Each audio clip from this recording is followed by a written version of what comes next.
Thank you. Well, good morning, everyone. I'm really happy to be here this morning and to see all of you. Tony was very gracious in his introduction. You are extraordinarily well led. Tony Perkins is an outstanding leader, is he not?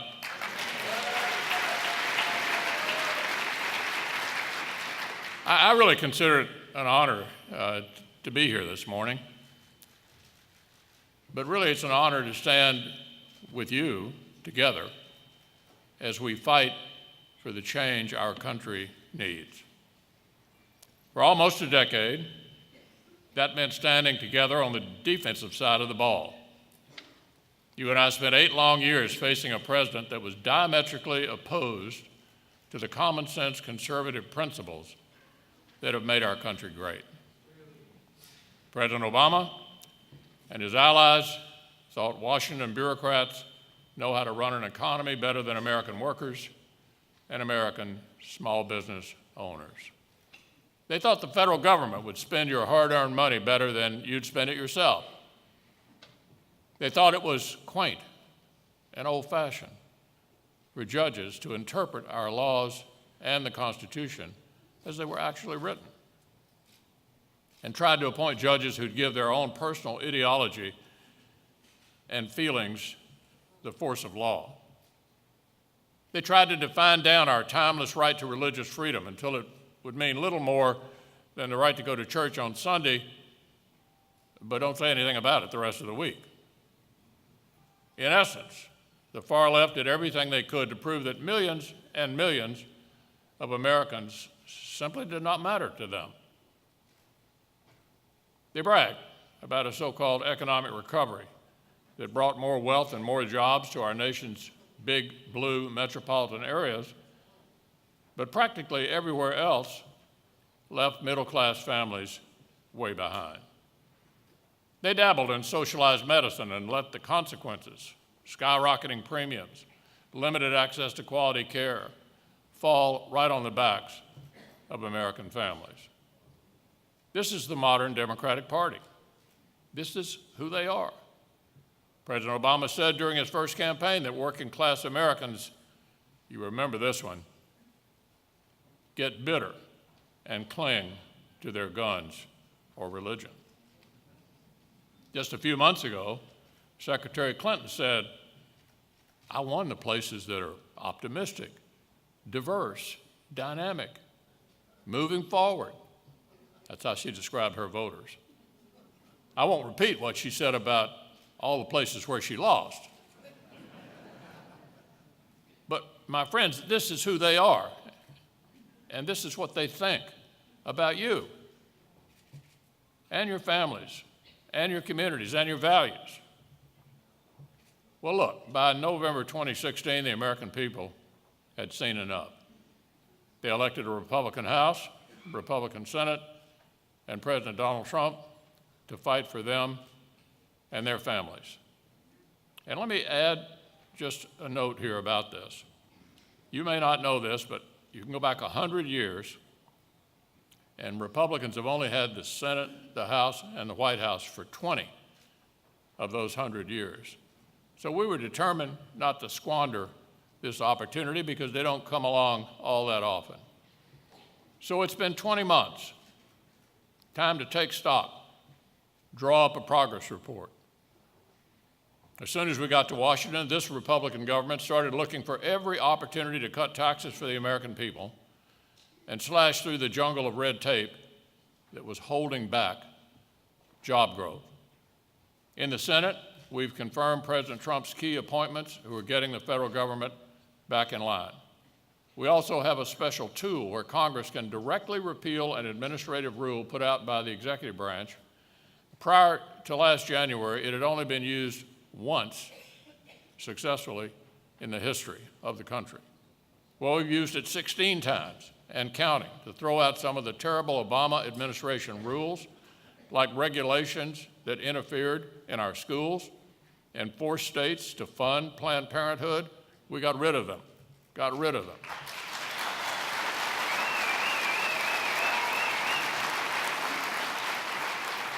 And of course, you're all aware we passed the most significant overhaul of the tax code in 30 years. Tax cuts for middle-class families, tax cuts for job creators, better incentives for companies to bring their money back home, invest, and create jobs right here in the United States.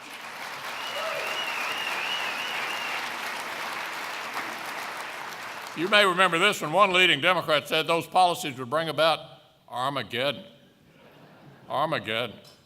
Republicans said they'd create more prosperity for American families. So it's time to ask, who was right? Who was right? We've already seen faster year-over-year wage growth for American workers than we've had since 2009.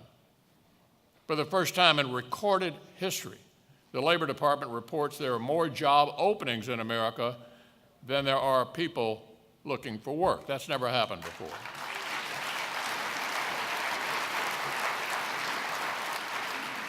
And claims for jobless benefits recently hit the lowest level since, get this, 1969.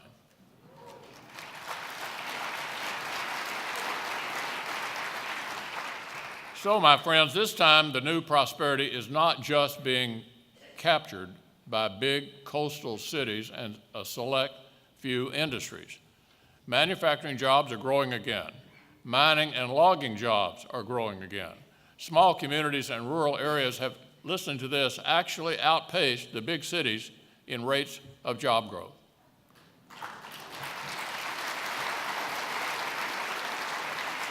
So look, you and I know that government doesn't create prosperity. Only workers and entrepreneurs can do that. But when we get Washington out of the American people's way, good things tend to happen. And we're proud that our policies are playing a part in this incredible economic moment, so more working Americans and their families can get ahead. What else have we accomplished? After years of belt tightening that forced our all-volunteer armed forces to do more with less, we've also taken action to rebuild our military.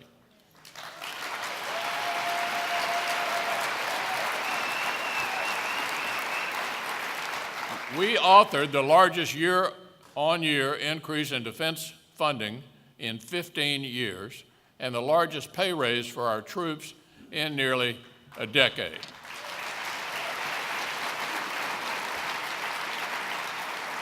We've also confronted the drug abuse epidemic that is eating away at so many of our communities. The Senate has passed landmark legislation to fight back against the opioid crisis and get the critical resources in the hands of first responders, survivors, and families. We repealed the individual mandate tax at the heart of Obamacare.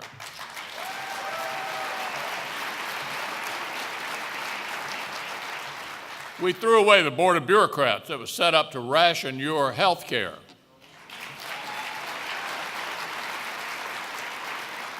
So look, I could go on all day. There's so much to talk about. But my colleagues and I are so aware that these are not just our accomplishments, they are yours. You were called names because of your values. You were mocked for the way you voted. But today, with our economy booming, our military rebuilding, and hope coming back into communities that were left behind, it's your ideas and your values that are turning this country around.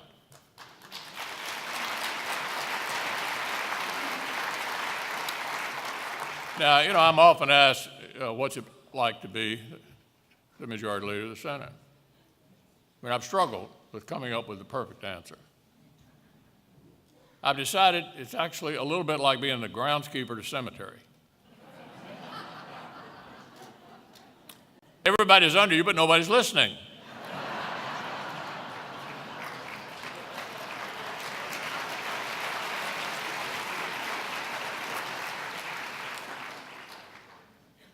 So what does the majority leader get to do that the other 99 don't? We have a very tiny majority of 51-49.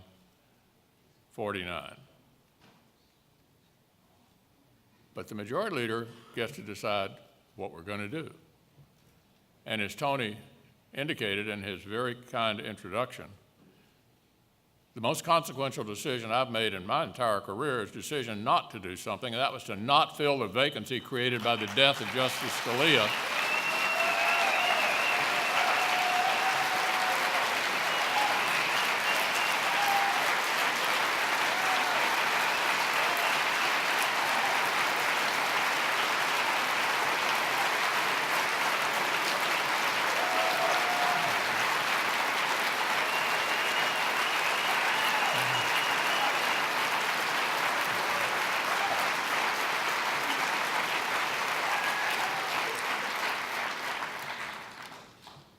In the middle of the presidential election, to let the American people decide who they want to make this lifetime appointment.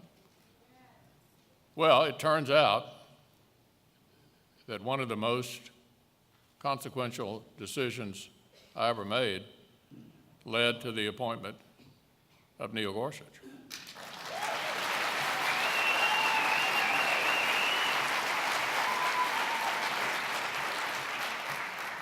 And it's not just the Supreme Court, my friends. If you're familiar with the federal system, there are the district courts, the circuit courts, and the Supreme Court. A very, very small number of cases make it to the Supreme Court.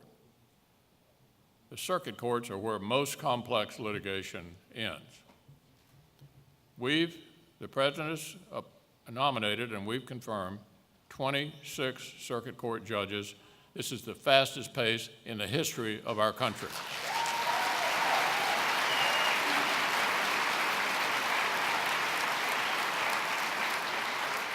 And there will be more before the end of the year.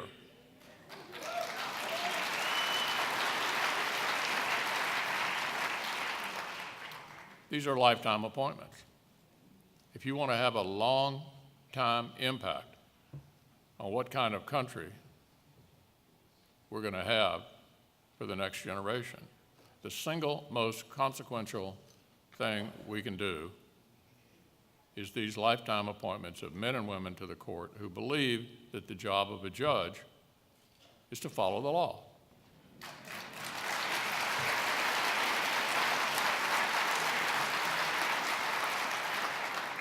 Shouldn't be controversial. Justice Scalia said, you're not a very good judge if you're not occasionally unhappy with the outcome you reach, because it's not your personal opinion. It's what's dictated by the Constitution or the law.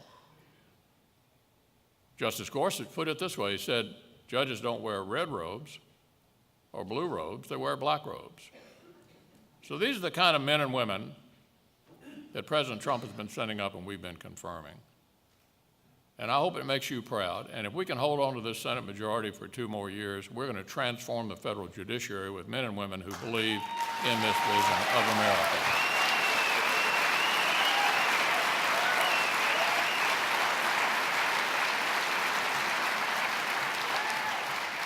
And you're all following the current Supreme Court fight. And you will watch it unfold in the course of the next week. President Trump has nominated a stunningly successful individual.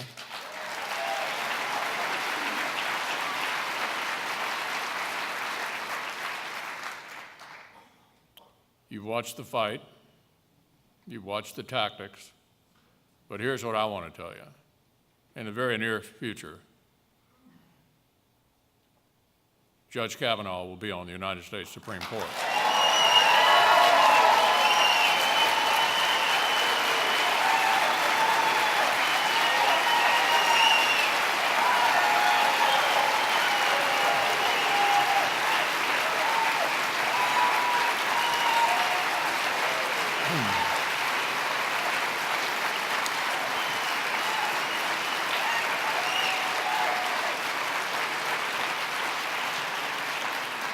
So, my friends, keep the faith. Don't get rattled by all of this. We're going to plow right through it and do our job.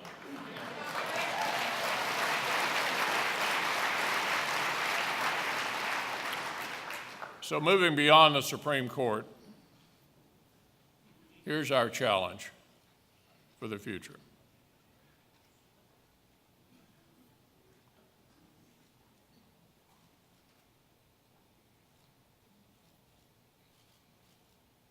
to do our jobs. Wait out the obstruction, confirm more quality nominees to the judiciary. We're going to keep on doing it. We're not going to get rattled by all this, and I don't want you to get rattled by it. We're not going to slow down. We're just going to keep going ahead. Even more nominees will be confirmed. There'll be pro-family, pro-opportunity policies need to be put in place for the American people by the Senate. We've come a long way together. There's much left to be done, but don't let anybody tell you for a minute this hasn't been a productive year and a half. I'm now in my 34th year in the Senate. Hard to believe. This has been, if you want America to be a right-of-center nation, this last year and a half has been the best year and a half of my time in the Senate.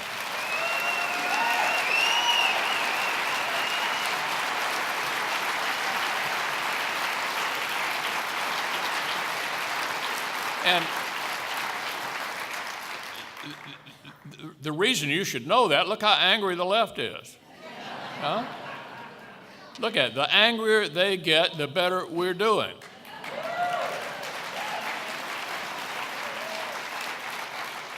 You may have heard that they try to make everything on the nominations front go very, very slowly. So I'll tell you a story.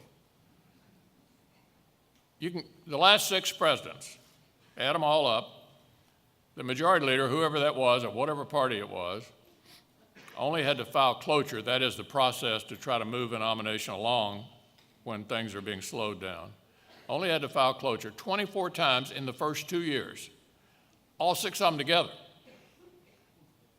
As of a month ago, I'd had to do it 110 times in a year and a half.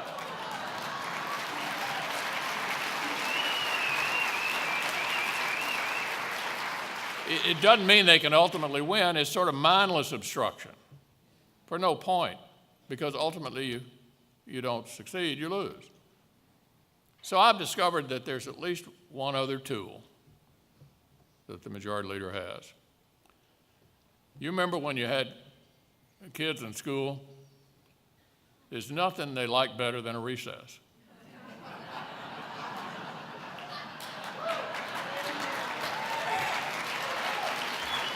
Well, you know the Senate's not all that different. So some of you who follow this stuff closely may have noticed that I canceled the August recess.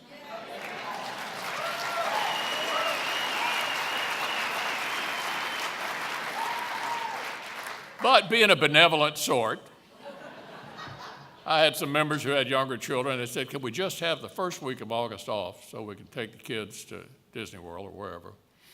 I said, okay, that's reasonable. And sure enough, they asked for a couple more days after that. I said, that'll cost you 6 district judges. Boom, 6 district judges. And then,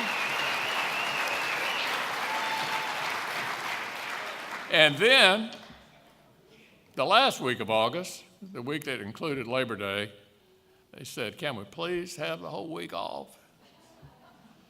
I said, well, that costs you 15 district judges. And it's amazing how cooperative everybody got. So we're going to wrap up here at the end of the month a lot of our business. We're going to fund the government. We're going to have Justice Kavanaugh.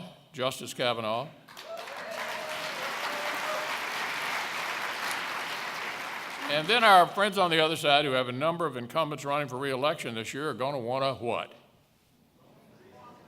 Recess? So, it won't surprise you that I'm making my list and checking it twice.